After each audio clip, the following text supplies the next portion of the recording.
Olá pessoal, tudo bem com vocês? Nem vou dizer boa noite não, porque o dia está bem claro ainda. Mas com certeza para vocês, quando virem esse vídeo, será noite. Então, boa noite para aqueles que chegarem eh, depois que o dia terminar. Hoje nós vamos dar continuidade eh, aos estudos, né, da doutrina. Hoje com o tema Progressão dos Espíritos.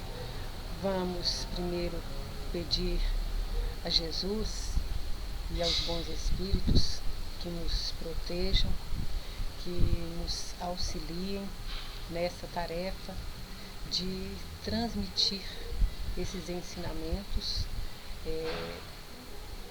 a fim de que todos nós possamos aproveitá-los de forma a nos sentirmos cada vez mais perto, né, do nosso Pai, da criação, e perto de nós mesmos, conhecendo-nos mais a fundo com esses ensinamentos.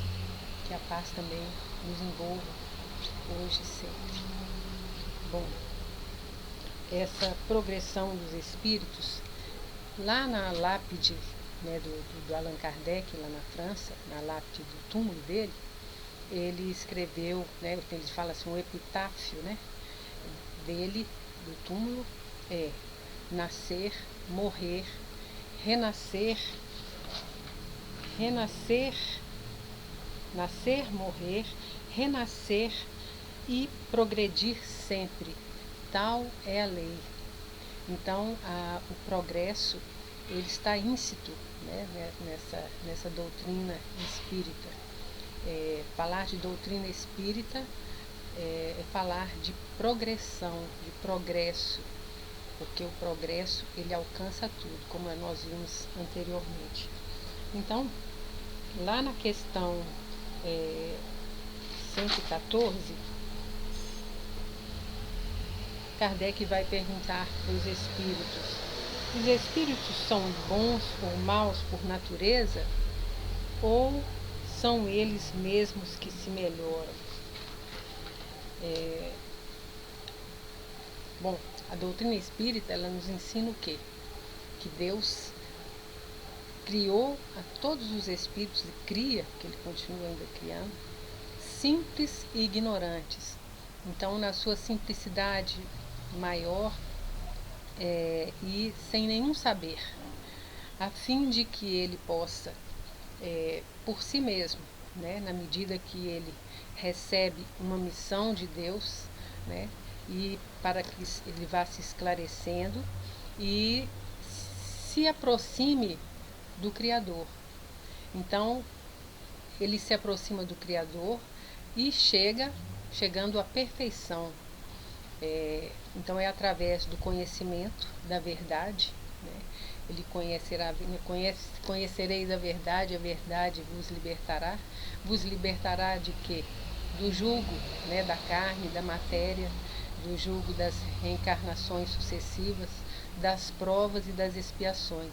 Porque o espírito, quando ele chega à perfeição relativa, né, relativa, porque só Deus tem a perfeição absoluta, quando ele chega a perfeição relativa, ele não precisa mais se reencarnar, e ele encontra, né, a felicidade eterna, porque no mundo em que vivemos a felicidade também é relativa, né? Lá em Eclesiastes diz: a felicidade não é desse mundo, porque é um mundo ainda onde as coisas não se estabeleceram de uma forma permanente.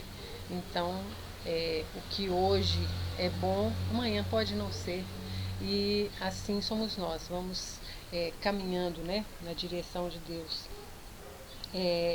Porém, esses espíritos passando pelas provas e expiações que Deus impõe, uns aceitam, né, essas provas com submissão e outros não. Dependendo da forma como cada espírito encara essas provas e expiações, daí também vai decorrer essa progressão deles, né? Porque aqueles que muito murmuram, eles vão continuar afastados, né, de Deus e, consequentemente, da perfeição. Então, eles são criados, eles não são criados nem bons nem maus. Eles são criados simples e ignorantes para seguirem, né, enfrentando essas provas que Deus impõe, né, durante as reencarnações necessárias ao seu progresso.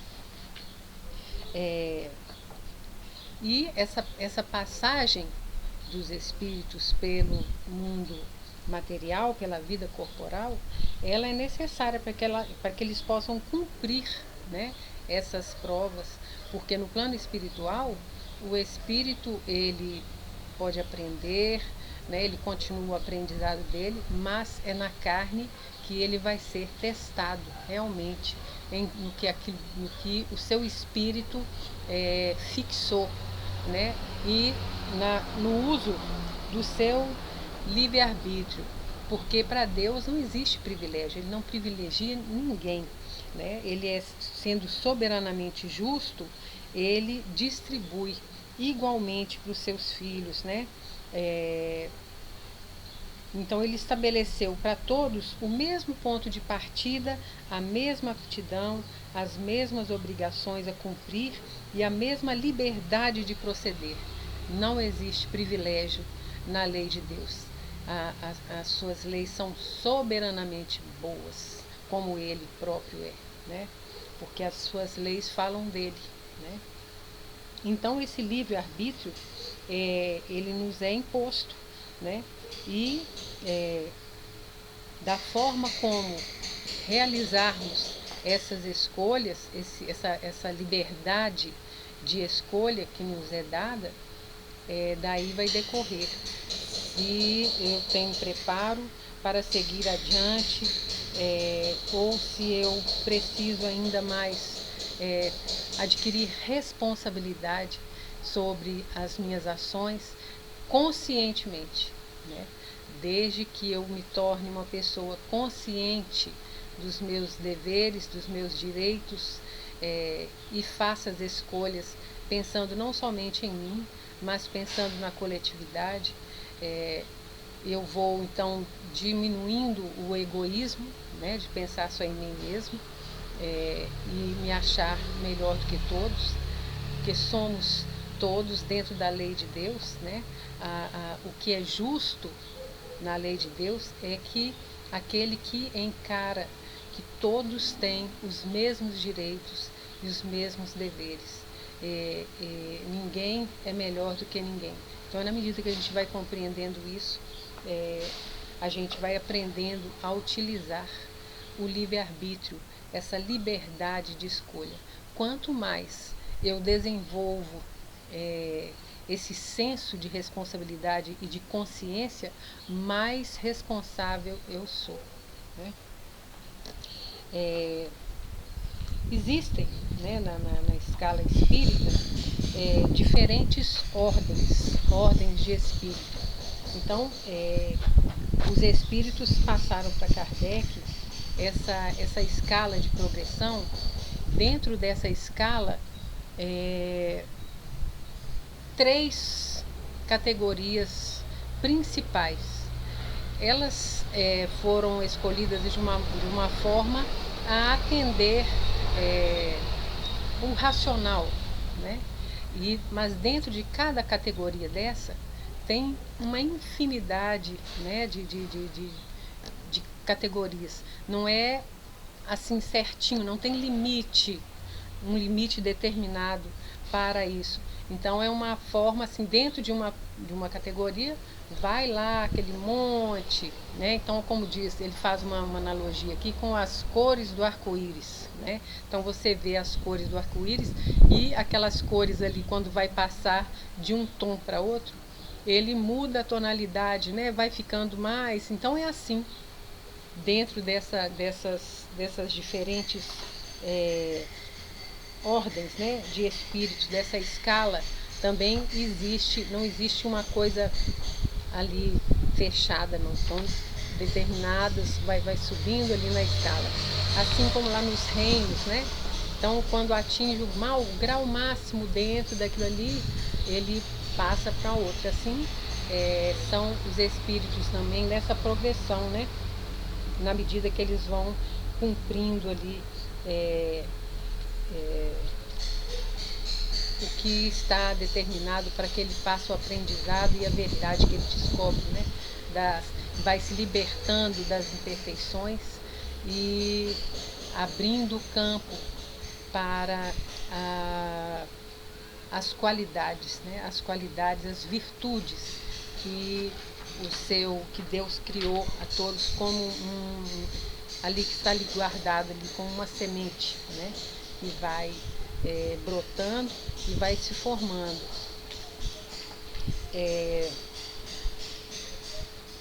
Então, os da segunda, existem 3 ordens, né? Os espíritos em geral, eles vão admitir essas 3 ordens, os espíritos. E nós vamos falar, né, dessas ordens, né? Que são os espíritos, a terceira ordem é espírito imperfeito, a segunda, os bons espíritos e...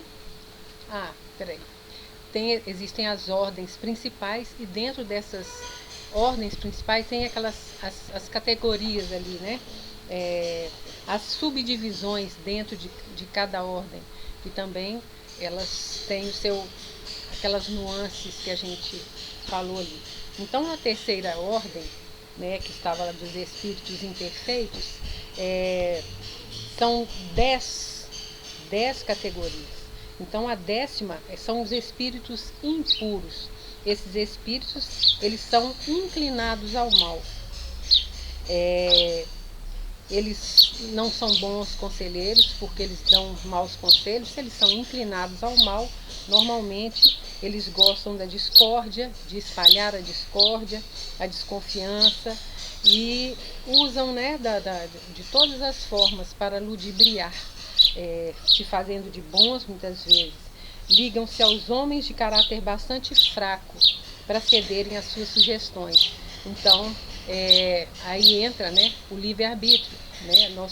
Os espíritos sempre sofrerão influências, essas influências, mas vai decorrer dele mesmo. Se ele fizer a escolha certa, melhor para ele. Mas se ele ceder, né, a essas sugestões do mal, ele será responsável, porque ele mesmo escolheu. Poderia ter raciocinado, usado a razão, pensado, se colocado no lugar, né, do outro, daquele que está sendo enganado, mas ele fez a escolha dele.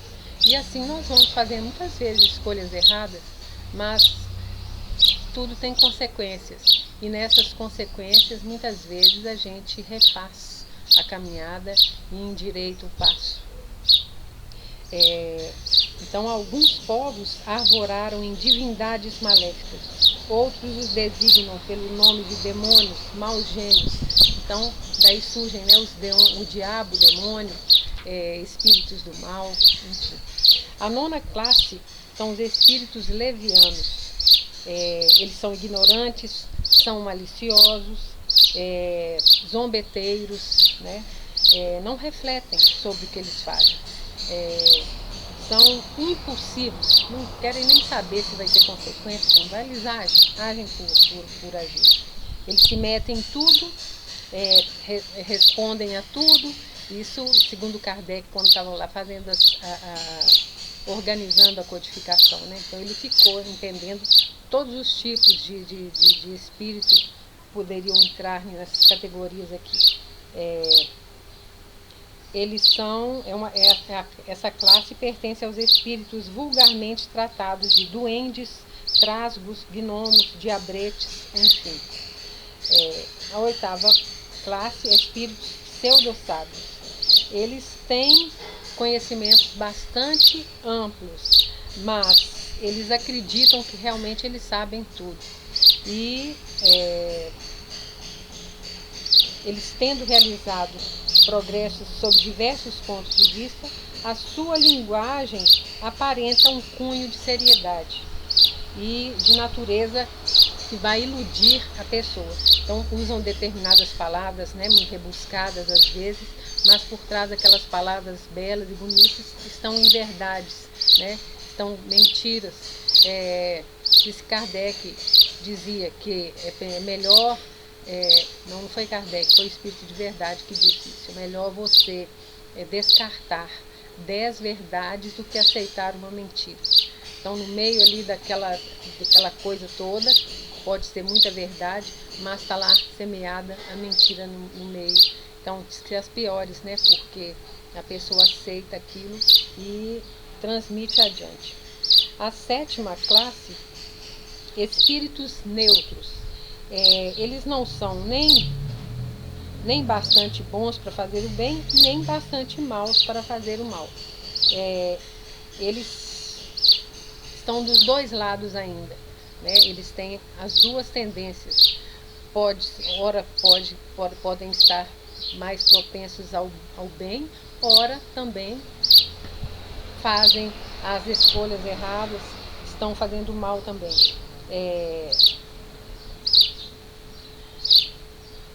Então eles se apegam às coisas desse mundo, de cujas grosseiras alegrias sentem saudades. São materialistas, né? Apegados às coisas e ficam ali, grudam ali naquelas. E a 6ª classe. A 6ª classe são os espíritos batedores e perturbadores. Então estes espíritos, eles não formam uma classe distinta pelas suas qualidades pessoais. Eles manifestam geralmente sua presença por efeitos sensíveis e físicos, como pancadas, movimento, deslocamento anormal de corpos, agitação no ar.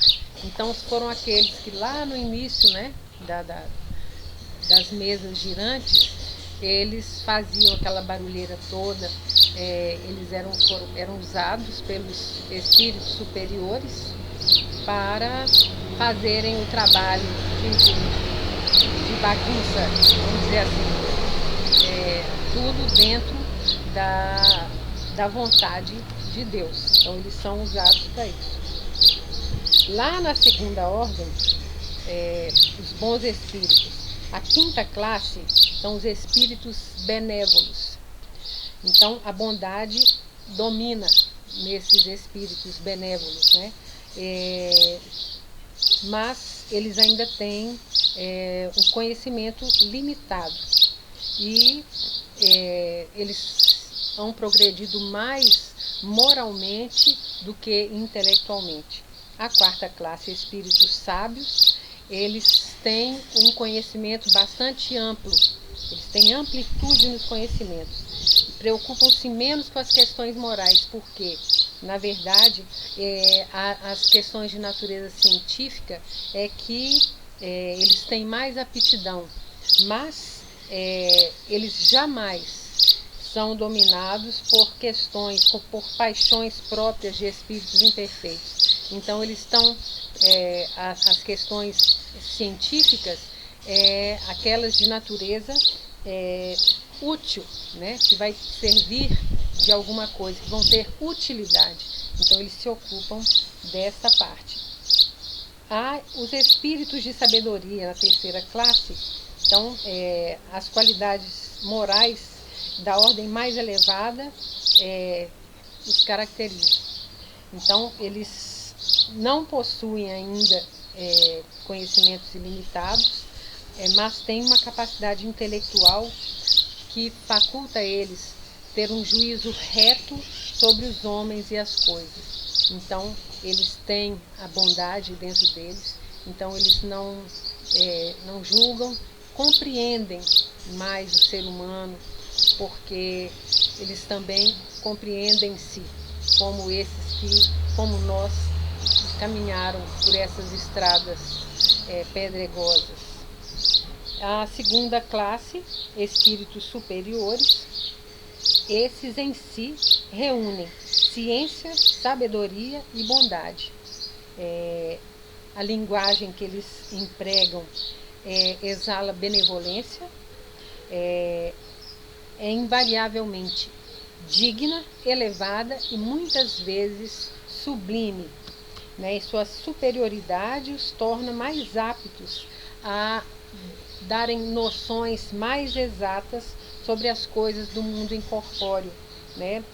Dentro dos limites que nos é permitido, que é permitido ao homem saber. Eles se afastam daqueles que usam, que querem o conhecimento só por curiosidade, porque na verdade não estão interessados no bem das pessoas, na prática do bem. E quando esses espíritos eles reencarnam na Terra, é para cumprir uma missão, né? Uma missão de progresso. E eles vão oferecer então um tipo, né, para que as pessoas possam seguir. É o que vai acontecer aí a partir do ano 2025, segundo Divaldo Franco. Francisco de Assis estará reencarnando com seus 200, né? Só que ele estará reencarnando na Europa, que é justamente para isso, para fazer uma mudança na nossa psicosfera e, consequentemente, mudança na psicosfera da Terra, para efetivar a regeneração no planeta, né, com esses bons exemplos que estaremos convivendo. E a primeira ordem, espíritos puros. Então, é a classe única.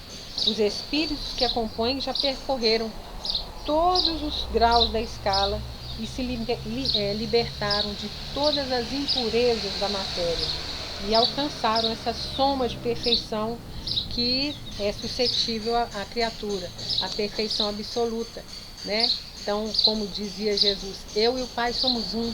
Eles estão unos com as leis divinas. Não são suscetíveis mais aos erros. Eles não precisam mais reencarnar, mas continuam trabalhando, né? Não estão mais submetidos às necessidades, nem às vicissitudes, né? Das provas e das expiações, mas eles são mensageiros, os ministros de Deus. Executam as ordens divinas para manter a harmonia universal. São designados por vezes pelos nomes anjos, arcanjos e serafins. Aí entra, né, muitas vezes, eu gosto de repetir isso, porque muitas vezes as pessoas pensam que Jesus, quando ele tinha a energia, como eles falam do feminino e do masculino, o ânima e o ânimos. E por vezes ele tinha o ânima, que é aquela energia feminina, da ternura, do carinho, da amorosidade, e por vezes ele usava o ânimos, quando ele estava mais enérgico e usava a palavra mais enérgica.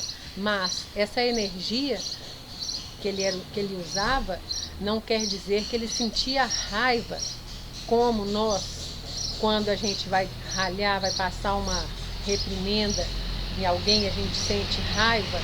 Ele não tinha isso, não tem mais suscetibilidade, mesmo recebendo um corpo físico como ele fez, descendo das alturas, precisou de milênios para se preparar, né, para diminuir a sua luminosidade e encarnar aqui no nosso planeta. Então, com certeza, a gente tem que pensar muito bem, né, quando uns dizem, quando ele lá no horto falou assim: Pai, afasta de mim esse cálice, que ele sentiu medo. Não sentiu medo não, gente, ele não sentiu medo. Se ele tivesse sentido medo, ele poderia ter deixado passar aquilo ali. Não se sabe, como diz Haroldo Dutra, o que passou na mente dele, com quem ele estava dialogando ali, né, para afastar, de repente, de ver o sofrimento futuro, porque ele olhava aquelas criaturas ali e via, né, tanto que ele fala, perdoa porque eles não sabem o que fazem, né? Não conhecem as consequências. E ele estava ali, vendo um por um, e o que seria no futuro deles, a dureza, o choro, o ranger de dentes. Então, isso é ser espírito puro, uno com Deus e com suas leis. Gente, muita gratidão por vocês, pela paciência que vocês têm. Estudem o capítulo e que Jesus nos abençoe e nos dê força para a gente ter essa força também na nossa caminhada. Beijos.